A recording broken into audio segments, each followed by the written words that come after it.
ஆராதனை இன்பு இயேசுவுக்கு ஆராதனை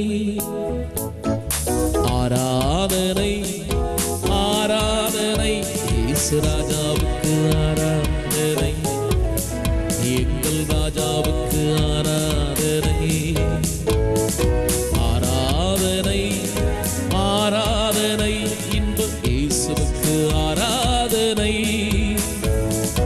ஆராதனை ஆராதனை இயேசு ராஜாவுக்கு ஆராதனை இயேசு ராஜாவுக்கு ஆராதனை கைகள் உயர்த்தி ஆராதனை பாடல் பாடி ஆராதனை கைகள் உயர்த்தி ஆராதனை பாடல் பாடி ஆராதனை என்று ஆடி பாடி ஆராதனை நடனம் ஆடி ஆராதனை என்று ஆடி பாடி ஆராதனை நடனம் ஆடி ஆராதனை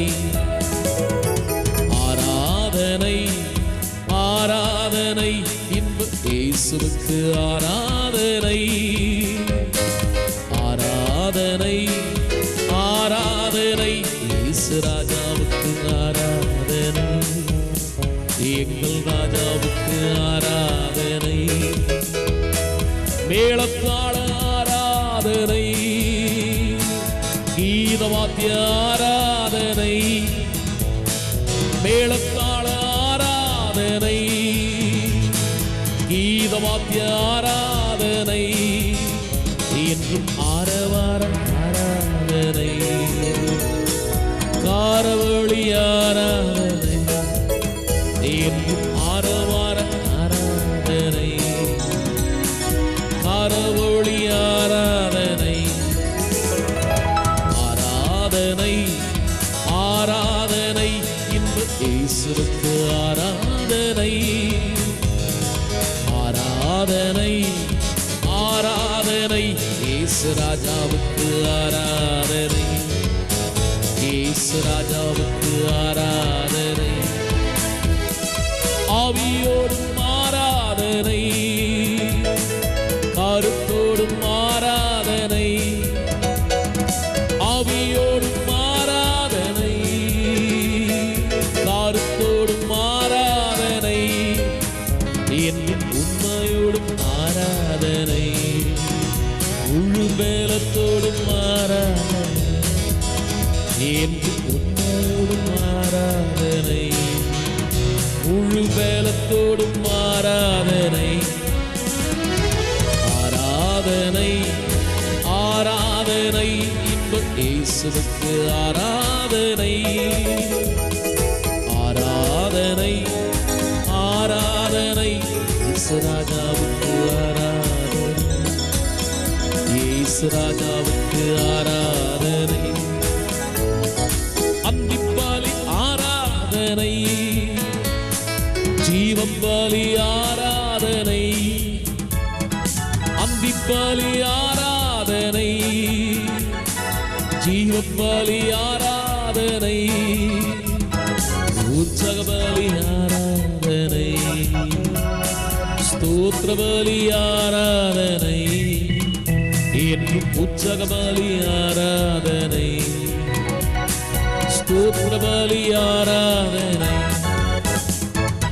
ஆராதனை ஆராதனை இன்பு இயேசுவுக்கு ஆராதனை ஆராதனை ஆராதனை இயேசு ராஜாவுக்கு ஆராதனை எங்கள் ராஜாவுக்கு ஆராதனை ஆவியோடும் ஆராதனை கருத்தோடும் ஆராதனை ஆவியோடும் ஆராதனை கருத்தோடும் ஆராதனை என்றும் உன்னோடும் ஆராதனை முழு பேலத்தோடும் ஆராதனை என்றும் உண்மையோடும் ஆராதனை முழு பேலத்தோடும் ஆராதனை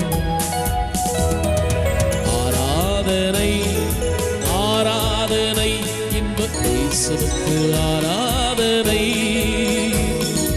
ஆராதனை ஆராதனை இயேசு ராஜாவுக்கு ஆராதனை எங்கள் ராஜாவுக்கு ஆராதனை. கிறிஸ்துவுக்குள் நாம் என்னவாக இருக்கிறோம் என்கிற அற்புதமான ஒரு தலைப்பின் கீழாக நாம் பார்த்து வருகிறோம். Every Sunday morning we are looking into the new subject, as I told you, who we are in Him. அவருக்குள் நாம் என்னவாக இருக்கிறோம் என்று நான் உங்களுக்குள் போதிக்கிறேன் என்று சொன்னேன். இன்னைக்கு ஒரு பெரிய கேள்வி மனுஷன் மத்தியில், நான் யார் என்ற கேள்வி ஒரு பெரிய கேள்வி. பாருங்க, உலகத்திலே பல்வேறு கருத்துக்கள் மனுஷனை பற்றி சொல்லப்பட்டிருக்கிறது. தத்துவ ஞானிகள் சில சொல்கிறாங்க மனுஷன் ஒரு கெமிக்கல் வியூ, அதாவது கெமிக்கல் வியூவில் சொல்கிறாங்க ரசாயன கலவை. அவன் பாடியில் என்னென்ன இருக்குது ரசாயனம் எல்லாத்தையும் கணக்கு போட்டு ஒட்டு மொத்தமாக மனுஷன் ஒரு 400 ரூபாய்க்கு போவான், அதான் மனுஷன் அப்படி. பயாலஜிக்கல் வியூ அவங்க சொல்கிறாங்க மனுஷனுடைய ஹார்ட்டுடைய வெயிட் எவ்வளோ, எப்படி ரத்தத்தை பம்ப் பண்ணுது, நரம்பு மண்டலம் எவ்வளோ நீட்டு, மூளை எத்தனை கிராம், எலும்புகள் எப்படி இருக்குது, அது ஃபங்க்ஷன் என்ன, எல்லாம் அக்கு வேறு ஆணி வேறு பிரித்து தான் மனுஷன் அப்படின்னு கற்றுக் கொடுக்குறாங்க. சோஷியலாஜிக்கல் வியூ சமுதாயத்திலே மனுஷனை குறித்து சொல்கிறாங்க. ஒரு மனுஷனுடைய ஜாதி குலம் கோத்திரம் அதில் அவன் எப்படி பிறந்து வளர்றானோ அவன் அப்படி தான் இருப்பான், அதான் மனுஷன் அப்படின்னு சொல்கிறான். கம்யூனிசத்தில் சொல்கிறான் மனுஷன் யார், அவனுக்கு பேசிக்காக என்ன வேணும், பசி. அந்த பசியை தீர்த்துட்டோம்னா அவன் மனுஷனாக இருப்பான். ஆனால் அந்த பசியை போக்காமல் விட்டுட்டா அவன் மிருகமாகிடுவான், என்ன வேணால் பண்ணுவான். அதனால் அவனுக்கு மனுஷனாக இருக்கணுமா, அவனுடைய பசியை அடிப்படை வசதிகள் அவனுக்கு தேவை அப்படின்னு சொல்கிறான். இப்படி உலகத்தில் பார்த்தீங்கன்னா மனுஷர்கள் பல கருத்துக்கள். விஞ்ஞான ரீதியில் சொல்கிறாங்க மனுஷன் குரங்குலேருந்து வந்தான். இப்படி பல்வேறு கருத்துக்கள் மனுஷனை பற்றி சொல்லியிருந்தா இதெல்லாம் ஒட்டுமொத்தமாக தவறுன்னு சொல்ல வரல. ஆனால் முக்கியமானது வேதத்தில் என்ன எழுதியிருக்குதோ அதுக்கு விட்டுட்டு மீதி எல்லாம் சொல்கிறாங்க. அதனால தான் பார்த்தீங்கன்னா மனுஷனுடைய வாழ்க்கையில் வரக்கூடிய பிரச்சனையை மனுஷனால் தீர்க்க முடியாது. ஏன்னா அவங்களுக்கு தெரியல மனுஷன் யார் என்று.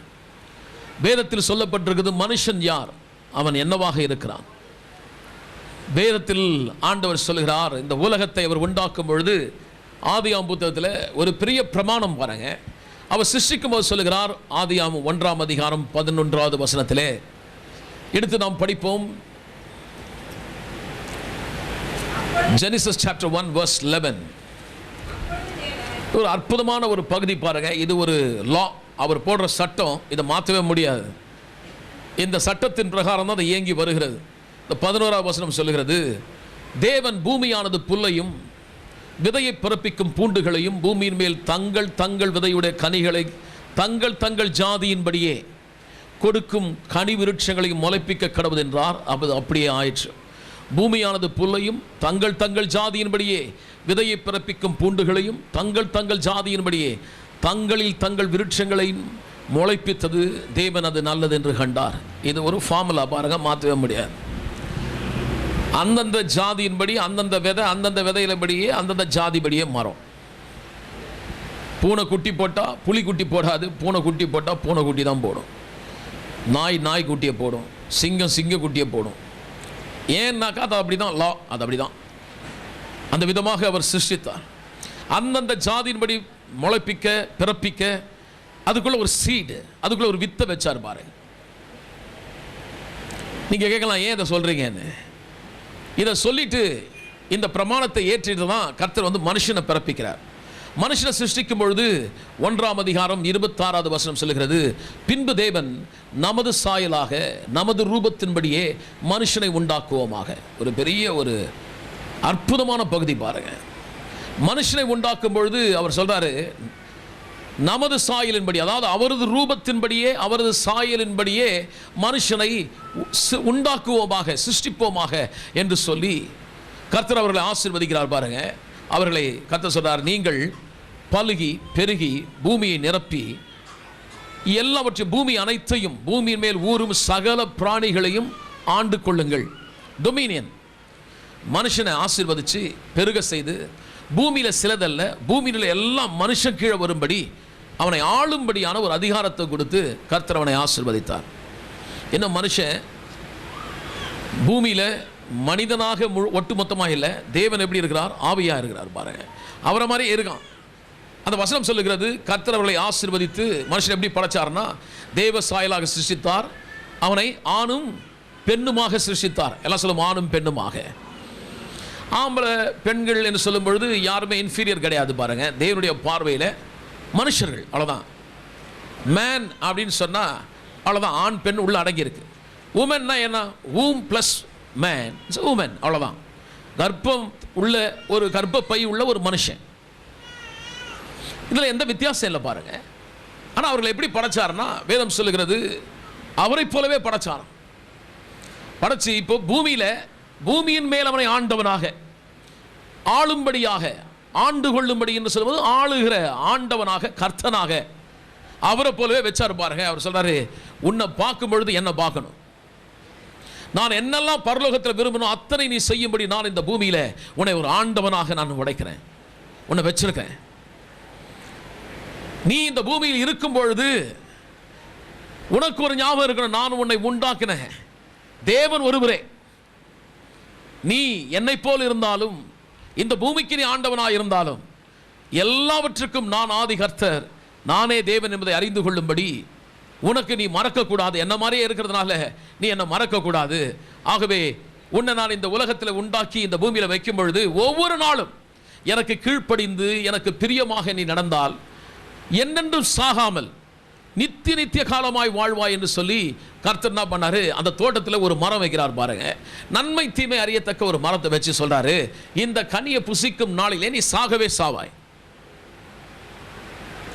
கர்த்தர் சொல்றார், இதை சாப்பிட்டே நீ செத்துருவே. விஷம் நினைச்சிக்காதீங்க, அந்த மரம் விஷம்லாம் ஒன்றும் கிடையாது. இந்த மரத்துக்கிட்ட வரும்பொழுதுலாம் அவனுக்கு ஞாபகம் வருகிறது, என்னை தேவன் சிருஷ்டித்திருக்கிறார், என்னை உண்டாக்கினவர் ஒருவர் இருக்கிறார், நான் அவருக்கு பிரியமா நடக்கணும். அந்த மரத்துக்கிட்ட வரும்போது ஞாபகம் வருகிறது, நான் எல்லாம் சாப்பிடலாம், ஆனால் இந்த மரத்தை சாப்பிடக்கூடாது. ஏன் அதை கீழ்ப்படிஞ்சானா? அவர் சொன்னார்.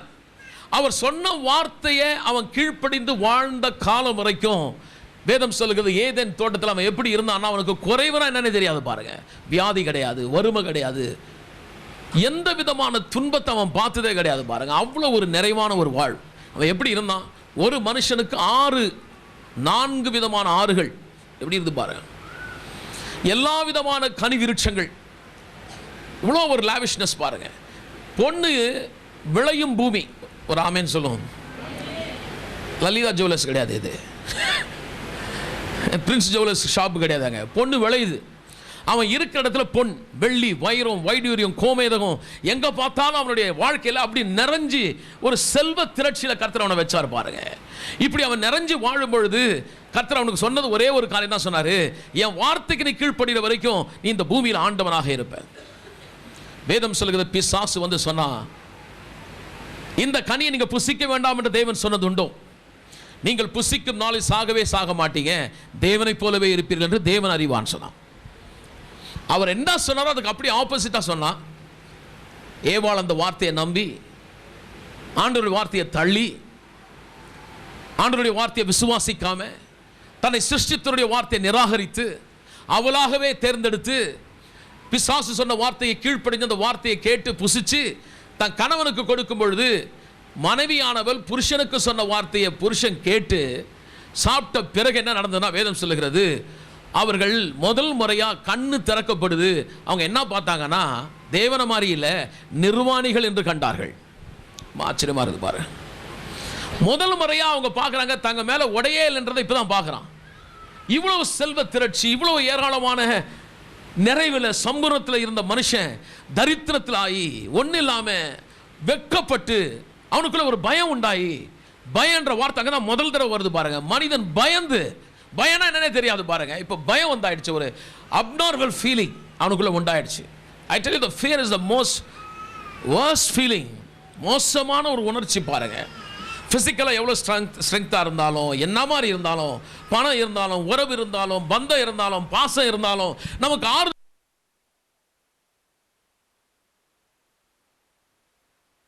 கொஞ்சம் கொஞ்சமாக அழிஞ்சு போயிடும் பாருங்க. வீட்டில் தரித்திரம் பிடிச்சிடும், ஒன்றும் இல்லாமல் ஆயிடுவாங்க. இப்படிப்பட்ட ஒரு மோசமான ஒரு உணர்ச்சி அவனை வந்து பிடிச்சது பாருங்க. பயந்து ஒளிந்து கொண்டான். வேதம் சொல்லுகிறது, குளிர்ச்சியான வேலையை தேவன் வந்து உலாவி அவனோடு பேசும்படி வருகிறார். இதுதான் டெய்லி நடக்குது பாருங்க. தேவன் சர்வ ஞானி, அவருக்கு எல்லாம் தெரியும். வந்த உடனே கேட்கிறார், ஆதாமே நீ எங்கே இருக்கிறாய்? நான் ஆண்டவர் ஹைட் அண்ட் சீக்கா விளையாடுறாரு, ஓடி பிடிச்சி விளையாடுறாரு. இல்லை இல்லை, அவருக்கு தெரியும் எங்கே இருக்கிறான்னு. இப்போ என்ன கேட்டார்னா, வாட் ஸ்டேட்டஸ் யூ ஆர்? நான் உன்னை உண்டாக்குறது என்ன, நான் உன்னை வச்ச நிலை என்ன, ஆனால் நீ இப்போ எங்கே இருக்கிற? Where are you now? எப்படி இருக்கிற? எந்த நிலையில வந்துட்ட நீ? அப்ப சொல்ற, ஆண்டவரே நான் பயந்து இருக்கிறேன், நிர்வாணியா இருக்கிறேன். அடுத்த கேள்வி கதை சொல்ற, உனக்கு சொன்னது யார்? பிரியமானவர்களே, என்றைக்கு தேவனுடைய வார்த்தையை நிராகரிச்சானோ அப்ப என்ன நிகழ்ந்தது? நான் கதை சொன்னார், புசிக்கும் நாளிலே நீங்கள் சாகவே. சாவுனா என்ன? சாவுனா பாருங்க, செப்பரேஷன், பிரிவு. மரணம் என்றால் பிரிவு. நிறைய ஆட்டோலாம் நான் பார்த்துருக்கேன், பாவத்தின் சம்பளம் மரணம். பாது என்னன்னு தெரியாமல் எழுதிடுவாங்க. மரணம்னா வேற ஒன்றும் இல்லை, நத்திங் பட் செப்பரேஷன், பிரிவு. உடலை விட்டு ஆவி பிரிஞ்ச உடனே இந்த சரீரம் டெட் ஆகிடுது, செத்து போன நிலைமையில் இருக்குது. அது கம்யூனிகேட் பண்ணாது, அசையாது, ஒன்றும் செய்யாது. இப்போ மனுஷன் தேவனுடைய வார்த்தை நிராகரித்த உடனே இப்போ தேவனுக்கும் அவனுக்கும் உறவே இல்லை, செத்து போன ஒரு நிலைமை பாருங்க. அவன் தேவனை பார்க்க முடியல, அவனை ஆராதிக்க முடியல, அவர் யாருன்னு தெரியல. இப்போ யார் வார்த்தை அவன் கேட்டு நடந்தானோ அதனால் அவருக்கு என்ன நிகழ்ந்ததுன்னா, தேவ சாயலும் அவர் ரூபம், God's image, and he had his very own likeness. அவருடைய தன்மை, அந்த ஃப்ளேவர் தேவன மாதிரியே இருந்தது. அன்பு, இரக்கம், நன்மைகள், அவனுடைய சுபாவங்கள் எல்லாம் நற்கிரைகள், அவ்வளோ ஒரு நல்ல ஒரு குணம் அவனுக்குள்ள இருந்தது பாருங்க. இப்போ எல்லாத்தையும் இழந்து மனுஷ காலப்போக்கில் பார்த்தா வேதம் சொல்லுகிறது, பெருமை, அகந்தை, கொலை பண்ணுகிறவனாய், காம விகாரம் பிடிச்சவனாய், வேசித்தனம் பண்ணுகிறவனாய், அசுத்தம் உள்ளவனாக, அடிக்கிறவனாக, கொல்லுகிறவனாக, தாய் தகப்பனுக்கு கீழ்ப்படியாதவனாக, தேவனை எவ்வளவுக்கு எவ்வளவு மட்டமான முறையிலெல்லாம் அவன் பார்க்கணும்னா அவன் மனசில் தேவனை ஆராதிக்க ஆரம்பிச்சான் பாருங்க. வேதம் சொல்லுங்க, தேவனை ஆராதிக்கிற எவனும் மனசில் அல்ல ஆவியிலே தேவனை தொழுது கொள்ளுங்கள். ராமேன் சொல்லுவோம். ஆவியாக இருக்கிறான் மனுஷன். ஆவியாக இருக்கிற மனுஷனுக்கு உயிர் வாழறதுக்கு ஒரு சரீரம், தங்கி இருக்கிறதுக்கு ஒரு சரீரம், தங்கி இருக்கிற அந்த சரீரத்தில் மனுஷன் சிந்திக்க, தீர்மானிக்க, இந்த உலகத்தில் உள்ள மக்களை தொடர்பு கொள்றதுக்கு அவனுக்கு மைண்ட் அல்லது ஆத்மாவை கர்த்தர் கொடுத்தார். அப்போ மனுஷன் எப்படி இருக்கிறான்? ஆவி, ஆத்மா, சரீரம். 2ஆம் அதிகாரம் சொல்கிறது, கர்த்தர் மனுஷனை பூமியிலிருந்து மண்ணை எடுத்து ஒரு சரீரத்தை கொடுக்கறதுக்காக. ஏன்னா சொன்னார், இந்த பூமியில் உன்னை வைக்கிறேன். அப்போ இந்த பூமியில் வைக்கிறதுனால பூமியிலே இருந்து எடுக்கிறார் மண்ணை எடுத்து.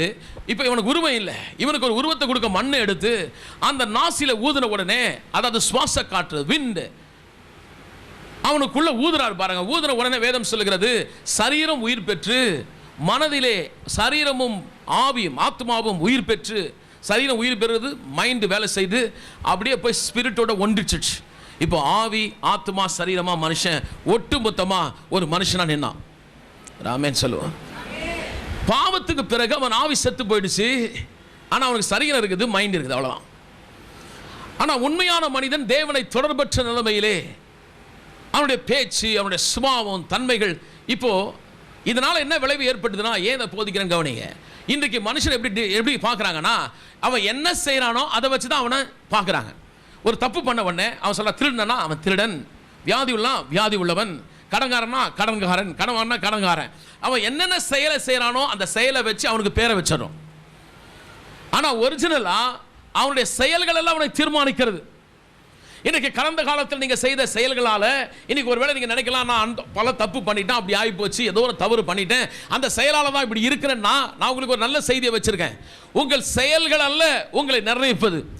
உங்களுக்கு வாழ்வின் எதிர்காலம் நன்றாக இருக்க வேண்டுமானால் உங்கள் செயல்களை விட நீங்கள் யார் என்ற அறிவு தான் உங்கள் வருங்காலத்தை நிர்ணயிக்கும்.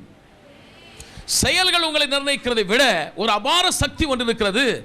ஊபியாரினும் நாம் யார் என்ற அறிவு, அந்த அறிவு நம்ம பெற்றுக்கொண்டால் எதிர்காலத்திலே நாம் எப்படி இருப்போம் என்பது அவரை குறித்த அறிவு நம்மை நிர்ணயிக்கும்.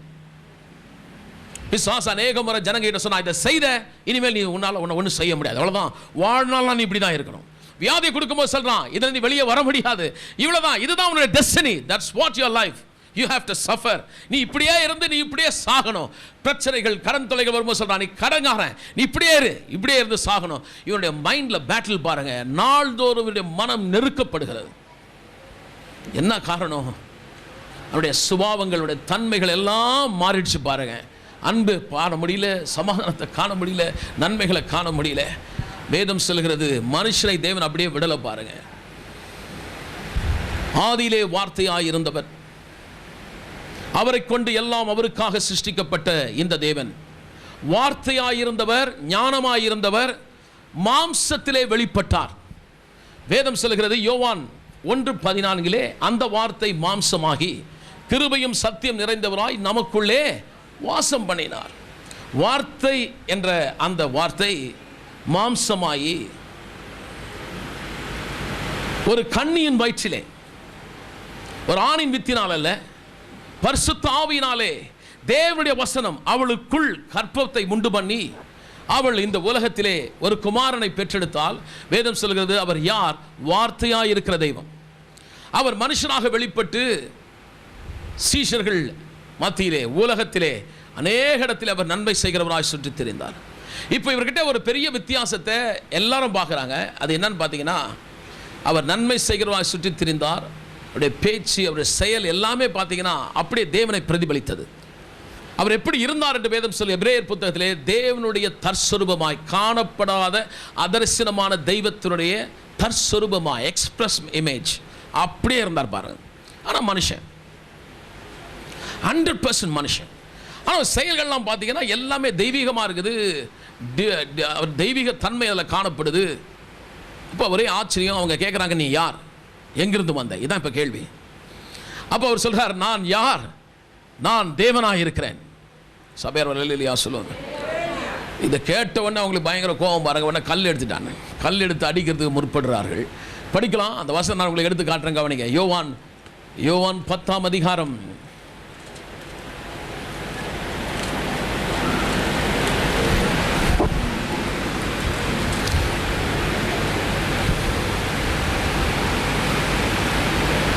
30. நானும் பிதாவும் ஒன்றாய் இருக்கிறோம் என்றார். அப்பொழுது யூதர்கள் மறுபடியும் அவர் மேல் கல்லெறியும்படி கல்லுகளை எடுத்துக்கொண்டார்கள். இயேசு அவர்களை நோக்கி, நான் என் பிதாவினால் அநேக நற்கிரியைகளை உங்களுக்கு காண்பித்தேன், அவைகள் எந்த கிரியைகள் நிமித்தம் என் மேல் கல் எறிகிறீர்கள் என்றார். இப்போ அவர் கேட்குறாரு, நீங்கள் செயல்களெல்லாம் செய்து அந்த செயலை சரிப்படுத்தி நீங்கள் தேவனுக்கு பிரியமா அவரை மாதிரி இருக்கணும்னு நினைக்கிறீங்க. சரி, உங்கள் பிரகாரமே சொல்கிறேன், நான் தேவனாக இருக்கிறேன், பிதா ஒன்றாக இருக்கணும், 2 பேரும் ஒன்றா இருக்கணும்னு சொன்னால் உங்களுக்கு கோபம் வருது. இப்போ எந்த விதத்தில் நான் பிதா போல இல்லை சொல்லுங்கன்றார். ஏன் நீங்கள் கல் எடுக்கிறீங்க? உடனே அவங்க என்ன சொல்கிறாங்க, யூதர்கள் அவருக்கு பிரதியுத்தரமாக, நற்கிரிய நிமித்தம் நாங்கள் உங்கள் மேல் கல் எறியவில்லை. வேத புத்தகத்தில் பாருங்கள், இருந்தது அப்படியே சத்தியமாக எழுதிருக்குது பாருங்கள். எல்லாம் ஒளிவு மறைவே இருக்காது. ஏன்னா இதெல்லாம் நீங்கள் படித்து புரிஞ்சுக்கணும். இல்லையா சொல்லுவோமே, கல் எறியும்படி நாங்கள் உங்கள் நற்கிரியனால இல்லை, நீ மனுஷனாக இருக்க உன்னை தேவன் என்று சொன்னாயே, நீ தேவதூஷன் சொன்னபடினால் நாங்கள் கல் எறிகிறோம். இவங்க என்ன சொல்கிறாங்க, நீ மனுஷன் தானே, நீ மனுஷனாக இருக்கும்போது எங்களுக்கு தெரியுமே, நீ கார்பெண்டருடைய சன், இந்த தெருவில் நீ இருந்தியே, எங்களுக்கு தெரியாதா? நீ எப்படி நீ தேவன் என்று சொல்லுவ சொல்லி கல் எடுத்தாங்க பாருங்க. இப்போ அவர் தன்னை குறித்து பேசும்போது அடுத்த வசனம் சொல்லு பாருங்க, அவர் பேசுகிற விதத்தை பாருங்க. 34. இயேசு அவர்கள் பிரதியுத்தரமாக, தேவர்களாய் இருக்கிறீர்கள் என்று நான் சொன்னேன் என்பதாய் உங்கள் வேதத்தில் எழுதியிருக்கவில்லையா? என்ன கேட்குறாரு? இப்போ உங்களுக்கு என்ன மனுஷனா தெரியுது இல்லை? சொல்றாரு, நான் உங்களுக்கு சொன்னேன். என்ன சொன்னேன்? நீங்கள் தேவர்களாய் இருக்கிறீர்கள் என்று என் வேதம் சொல்லல, உங்கள் வேதத்தில் எழுதியிருக்கவில்லையா? எப்படி பேசுறாரு பாருங்க. இப்போ மனுஷன் மாதிரி பேசல, தேவன் மாதிரி பேசுறாரு. நான் எழுதி வச்சிருக்கேன், நான் சொன்ன உங்களுக்கு, நீங்கள் யார்? தேவர்களாக இருக்கிறீர்கள். ஒரு அல்லேலூயா சொல்லுவோமே. எல்லாருக்கும் ஆச்சரியமாச்சு. ஏன் என்ன ரொம்ப கோவம் வந்துருச்சு பாருங்க. இவ்வளோ நேரம் நீ உன்ன தேவன் என்ன, இப்போ நீ எங்களெல்லாம் தேவர்கள்ன்ற. கர்த்தர் சொல்றாரு, இது பிரமாணம், இந்த சொல் தவறாத தெய்வ வசனத்தை பெற்றுக்கொண்டு. அடுத்த வசனம் பாருங்க, தேவர்கள் என்றவர் சொல்லி இருக்க வேத வாக்கியமும் தவறாததாக இருக்கிறது, இட் cannot be broken சொல்றார். வசனம் மாறாது, இது லா, இது ஒரு ஃபார்முலா. அதை எதை சொன்னார்னா, ஆதியாம் 1:11 சொல்றாரு, அந்தந்த ஜாதிகளின்படி அந்தந்தபடியே பிறப்பிக்க கடவுது. அப்போ தேவன் மனுஷனை பிறப்பிக்கும் பொழுது அவர் எப்படி பிறப்பிச்சார்னா, அவர் தன்னை போலவே சிருஷ்டித்தார். அப்போ நாய் குட்டியை போட்டுச்சு, புலி குட்டியை போட்டுச்சு. தேவன் தமது பிள்ளைகளை பிறப்பிக்கும் போது தன்னை போலவே பிறப்பிச்சார்னா, நீங்கள் யார்? நீங்கள் தேவர்களாக இருக்கிறீர்கள். பயமா இருக்கு சில பேருக்கு இது கேட்கறது. இது என்ன அதுனா, இதே நான் பூச்சியா இருக்கீங்கன்னு சொன்னா, ஆமாயா நல்ல பிரசங்க அருமையா சொன்னாரியான்வா, ஒண்ணுக்கும் உதவ மாட்டேன் அவன். ஐயோ என்ன மாதிரி ஆவிக்குரிய பிரசங்கயா, ரொம்ப டாப் யாது, நம்மலாம் யார் என்னத்துக்கு உதவும்? நல்லா சொன்னார் அவர். குப்பை, நல்ல பிரசங்கையா, அருமையான பிரசங்கம். நான் ஒரு கழுதை, ரொம்ப ரொம்ப அருமையான பிரசங்கையா. நாம் கிறிஸ்துவுக்காக பைத்தியக்காரர்கள், பைத்தியக்காரன் சொல்லு, கழுதன் சொல்லு, குப்பைன்னு சொல்லு, நாங்கள் கேட்டுக்குவோம். ஆனால் தேவர்கள் சொன்ன எங்களுக்கு கோபம் வந்துடும். நான் உங்களை தேவன் சொல்லலை, தேவன் ஒருவரே. ஆனால் எப்படி ஒரு நாய்க்குட்டியை போன்று அந்தந்த ஜாதியிலும்படி பிறப்பிக்கிறதோ அதுபோல தேவன் மனுஷனை பிறப்பிக்கும் பொழுது தன்னை போலவே சிருஷ்டித்தபடினால் நீங்கள் அற்பமானவர்கள் அல்ல, நீங்கள் குப்பைகள் அல்ல, தூசிகள் அல்ல. உங்க நிலை என்னன்னு என்னைக்கு நீங்க அடையாளம் கண்டுபிடிக்கிறீங்களோ, எவ்வளவு கீழ்மட்டத்தில் இருந்தாலும் உங்களால் மேல வர முடியும். உங்க வளர்ச்சியை யாரும் தடுக்க முடியாது, உங்க வியாதி உங்களை அழிக்க முடியாது, நெருக்கங்கள் உங்களை தள்ள முடியாது. இந்த நிலையை விட்டு உங்களால் எழுந்திருக்க முடியும். ஆனால் அநேக முறை நம்முடைய செயல்களை காட்டி, நம்முடைய குடும்ப சூழ்நிலையை காட்டி, உங்க பிரச்சனைகளை காட்டி, பின்விளைவுகளை காட்டி, இதுதான் நீ, உன்னால வெளியே வர முடியாது என்று சொல்லி சாத்தான் போய் பேசுகிறான். சத்திய வசனத்தை நான் காட்டுகிறேன். அவர் சொன்னார், நீங்கள் தேவர்கள் என்று சொன்னார். ஆமென். கடல் இருக்குது. அந்த கடல்ல இருந்து ஒரு குடம் தண்ணி எடுத்துட்டு வந்து இங்க வச்சுட்டேன் நான்.